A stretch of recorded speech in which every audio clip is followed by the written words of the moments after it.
Hi hello ನಮಸ್ತೆ Shri Kannada YouTube ಚಾನಲ್ಗೆ ಸ್ವಾಗತ. ಇವತ್ತು ನಾನು ಕರ್ನಾಟಕ ಆದಾಯ ತೆರಿಗೆ ಇಲಾಖೆಯಲ್ಲಿ ಖಾಲಿ ಇರುವಂತಹ ಹುದ್ದೆಗಳ ಕಂಪ್ಲೀಟ್ ಡೀಟೇಲ್ಡ್ ಇನ್ಫಾರ್ಮೇಶನ್ ಪ್ರೊವೈಡ್ ಮಾಡ್ತಾ ಇದ್ದೀನಿ. ಹಾಗೂ ಇದಕ್ಕೆ ಯಾವುದೇ ರೀತಿಯ ಪರೀಕ್ಷೆ ಇರುವುದಿಲ್ಲ. ಇಲ್ಲಿ ಕರ್ನಾಟಕ ಜಿಲ್ಲೆಯ ಆಲ್ಮೋಸ್ಟ್ ಎಲ್ಲ ಜಿಲ್ಲೆಯವರು ಕೂಡ ಅಪ್ಲಿಕೇಶನ್ನ ಹಾಕಬಹುದು. ಸೊ ಇದಕ್ಕೆ ಕೊನೆಯ ದಿನಾಂಕ ಅಪ್ಲಿಕೇಶನ್ ಹಾಕಲು ಯಾವುದಿದೆ, ಹಾಗೂ ವಯಸ್ಸಿನ ವಯೋಮಿತಿ ಯಾವ ಥರ ಇದೆ, ಶೈಕ್ಷಣಿಕ ಅರ್ಹತೆ ಏನೆಲ್ಲ ಕೇಳಿದ್ದಾರೆ, ಎಲ್ಲ ಡೀಟೇಲ್ಡ್ ಇನ್ಫಾರ್ಮೇಷನ್ ತಿಳಿಸಿಕೊಡ್ತಾ ಇದ್ದೀನಿ. ವಿಡಿಯೋನ ಕೊನೆ ತನಕ ನೋಡಿ. ಹಾಗೂ ಯಾರೂ ಇನ್ನು ನನ್ನ ಚಾನಲ್ನ ಸಬ್ಸ್ಕ್ರೈಬ್ ಮಾಡಿಲ್ಲ, ದಯವಿಟ್ಟು ಚಾನಲ್ನ ಸಬ್ಸ್ಕ್ರೈಬ್ ಮಾಡಿ ನೋಡಿ.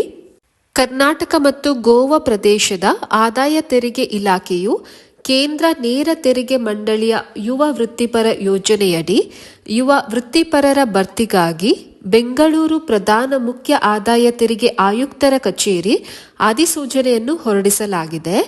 ಒಟ್ಟು 3 ವೃತ್ತಿಪರ ಅಂದರೆ ಯಂಗ್ ಪ್ರೊಫೆಷನಲ್ ಹುದ್ದೆಗಳಿಗೆ ಅಭ್ಯರ್ಥಿಗಳನ್ನು ಒಪ್ಪಂದದ ಆಧಾರದ ಮೇಲೆ ನೇಮಕಾತಿಯನ್ನು ಮಾಡಿಕೊಳ್ಳಲಾಗುತ್ತದೆ.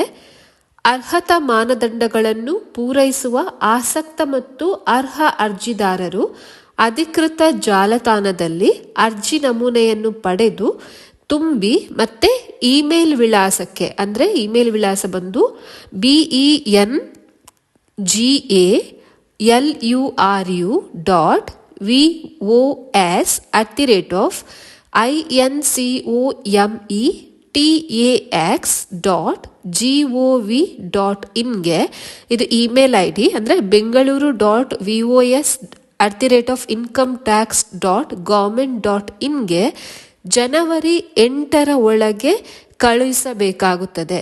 ಸೊ ಇದನ್ನ ಇಮೇಲ್ ಮೂಲಕ ಅರ್ಜಿಯನ್ನು ಸಲ್ಲಿಸುವಂಥದ್ದು. ಸೊ ಇಲ್ಲಿ 3 ಯಂಗ್ ಪ್ರೊಫೆಷನಲ್ ಹುದ್ದೆಗಳಿಗೆ ನೇಮಕಾತಿಯನ್ನು ಮಾಡಿಕೊಳ್ಳಲಾಗುತ್ತದೆ. ಹಾಗೂ ಇದಕ್ಕೆ ಅರ್ಜಿಯನ್ನು ಹೇಗೆ ಸಲ್ಲಿಸಬೇಕು ಅಂತಂದ್ರೆ, ನಾನು ಡಿಸ್ಕ್ರಿಪ್ಷನ್ ಬಾಕ್ಸ್ ಅಲ್ಲಿ ನೋಟಿಫಿಕೇಶನ್ ಲಿಂಕ್ ನ ಪ್ರೊವೈಡ್ ಮಾಡಿರ್ತೀನಿ.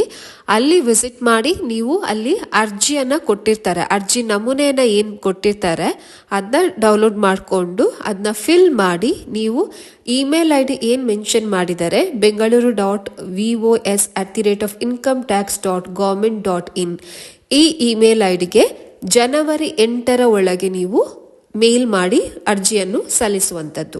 ಇನ್ನು ಈ ಅರ್ಜಿ ನೇಮಕಾತಿಯ ಅಧಿಸೂಚನೆ ಡಿಸೆಂಬರ್ 30ಕ್ಕೆ ಶುರುವಾಗಿದ್ದು ಅರ್ಜಿ ಸಲ್ಲಿಸಲು ಕೊನೆಯ ದಿನಾಂಕ ಜನವರಿ 8, 2026.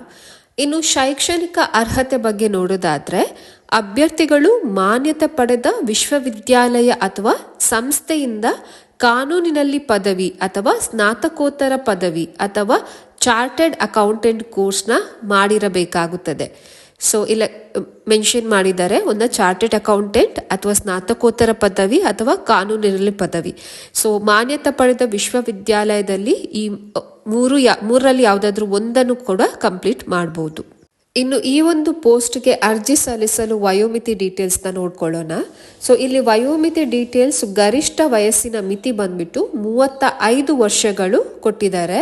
ಸೊ 35 ವರ್ಷದ ಒಳಗಿನ ಅಭ್ಯರ್ಥಿಗಳು ಈ ಒಂದು ಪೋಸ್ಟ್ಗೆ ಅರ್ಜಿಯನ್ನು ಸಲ್ಲಿಸಬಹುದು. ಹಾಗೂ ಆಯ್ಕೆಯ ವಿಧಾನ ನೋಡೋದಾದ್ರೆ, ಶಾರ್ಟ್ ಲಿಸ್ಟ್ ಮತ್ತು ಸಂದರ್ಶನದ ಮೂಲಕ ಅಭ್ಯರ್ಥಿಗಳನ್ನು ಆಯ್ಕೆ ಮಾಡಿಕೊಳ್ಳಲಾಗುತ್ತದೆ. ಮತ್ತೆ ಸಂಬಳದ ಬಗ್ಗೆ, ಮಾಸಿಕ ವೇತನದ ಬಗ್ಗೆ ನೋಡೋದಾದ್ರೆ, ಆಯ್ಕೆಯಾದ ಅಭ್ಯರ್ಥಿಗಳಿಗೆ 60,000 ರೂಪಾಯಿ ತನಕ ವೇತನವನ್ನು ಪ್ರತಿ ತಿಂಗಳು ನೀಡಲಾಗುತ್ತದೆ. ನಿಮಗೆ ಮಂತ್ಲಿ 60,000 ತನಕ ವೇತನ ಇರುತ್ತದೆ.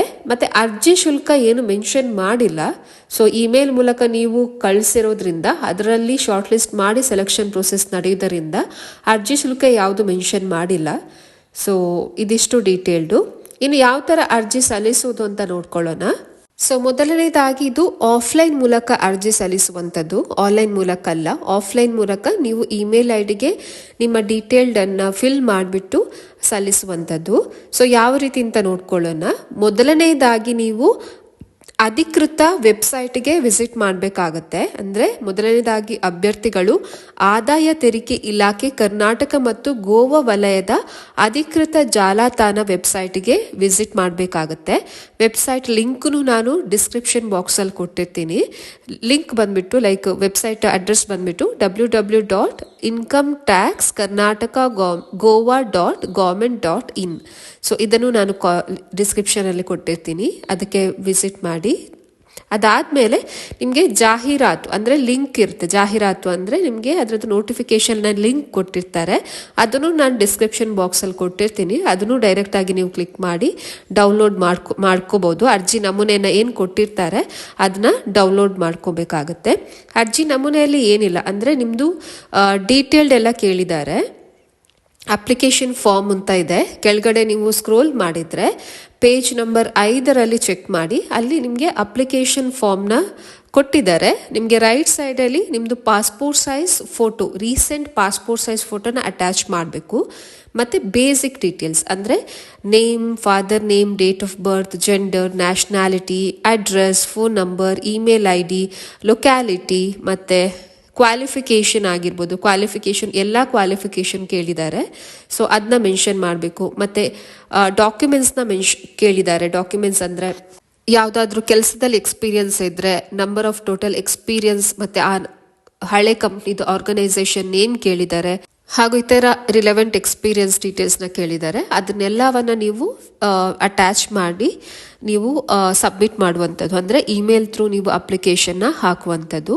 ಸೊ ಅದಾದಮೇಲೆ ಅರ್ಜಿ ಮತ್ತು ಪೂರಕ ದಾಖಲೆಗಳ ಸ್ವಯಂ ದೃಢೀಕರಿಸಿದ ಪ್ರತಿಗಳನ್ನು ಸ್ಕ್ಯಾನ್ ಮಾಡಿ, ಅಂದರೆ ಫಸ್ಟ್ ಪ್ರಿಂಟ್ಔಟ್ ತೆಗೆದು ಅರ್ಜಿನ ಫಿಲ್ ಮಾಡಿ ನಂತರ ಅದನ್ನ ಸ್ಕ್ಯಾನ್ ಮಾಡಿ ಅದನ್ನು ಜನವರಿ 8ರ ಒಳಗೆ ಇಮೇಲ್ ID, ಯಾವುದು ಇಮೇಲ್ ID ಅಂದರೆ bengaluru.yps@incometax.government.in ಈ ಇಮೇಲ್ ಐಡಿಗೆ ಕಳಿಸುವಂಥದ್ದು. ನಿಮಗೆ ಇಮೇಲ್ ಐಡಿದ್ದು ಲಿಂಕ್ನ ನಾನು ಡಿಸ್ಕ್ರಿಪ್ಷನ್ ಬಾಕ್ಸಲ್ಲಿ ಕೊಟ್ಟಿರ್ತೀನಿ, ಸೊ ದ್ಯಾಟ್ ನೀವು ಅದಕ್ಕೆ ಡೈರೆಕ್ಟಾಗಿ ಮೇಲ್ ಕಳಿಸ್ಬೋದು.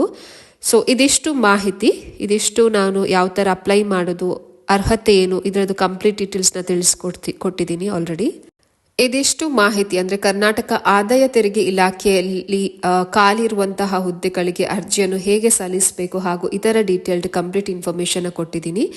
ಐ ಹೋಪ್ ಈ ಮಾಹಿತಿ ನಿಮಗೆ ಇಷ್ಟ ಆಗಿದೆ ಅಂತ ಅಂದ್ಕೊಂತೀನಿ. ಇಷ್ಟ ಆಗಿದ್ದಲ್ಲಿ ದಯವಿಟ್ಟು ವಿಡಿಯೋನ ಲೈಕ್ ಮಾಡಿ, ಶೇರ್ ಮಾಡಿ, ಕಮೆಂಟ್ ಮಾಡಿ, ಹಾಗೂ ಯಾರು ಇನ್ನೂ ಚಾನಲ್ನ ಸಬ್ಸ್ಕ್ರೈಬ್ ಮಾಡಿಲ್ಲ ದಯವಿಟ್ಟು ಚಾನಲ್ನ ಸಬ್ಸ್ಕ್ರೈಬ್ ಮಾಡಿ ನೋಡಿ. ಸೊ ಮುಂದಿನ ಹೊಸ ಮಾಹಿತಿಯೊಂದಿಗೆ, ಹೊಸ ವಿಡಿಯೋದೊಂದಿಗೆ ಸಿಗುತ್ತೇನೆ. ಅಲ್ಲಿ ತನಕ ಧನ್ಯವಾದಗಳು.